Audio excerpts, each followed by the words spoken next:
क्या आपने कभी किसी भंगी और सफाई करने वाले को, जो गटर साफ करता है, उसको तरस और हमदर्दी की नजरों से देखा है? क्या आपने कभी किसी जमादार को बेचारा समझा है? क्या कभी किसी दिहाड़ीदार मजदूर के बारे में बात की है कि देखो हालात कितने सख्त हैं और आमदनी कितनी कम है?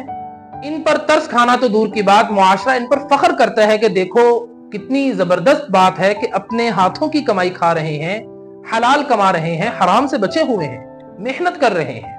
इस सब के बाद मैं आपसे पूछता हूं कि आप लोग इमाम पर क्यों तरस खाते हैं? क्या इमाम मस्जिद ने ये कमाई का शोबा अपनी मर्जी और शौक से इख्तियार नहीं किया? क्या वो किसी मजदूर से कम जिंदगी गुजार रहा है?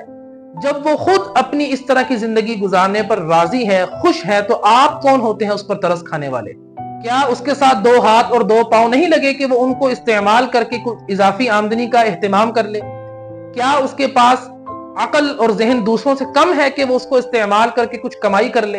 अगर वो खुद अपनी मर्जी से इस ज्यादती पर राजी है तो फिर मेरा और आपका हक नहीं बनता कि आप किसी भी इमाम मस्जिद पर तरस खाएं और उसको बेचारगी की नजर से देखें। और अगर बिलफर्ज कुछ ज्यादती हो भी रही है तो वो ज्यादती करने वाला कौन है? आप ही तो हैं। मस्जिद की कमेटी में कौन है? अहले मोहल्ला कौन है? मस्जिद के नमाजी कौन है?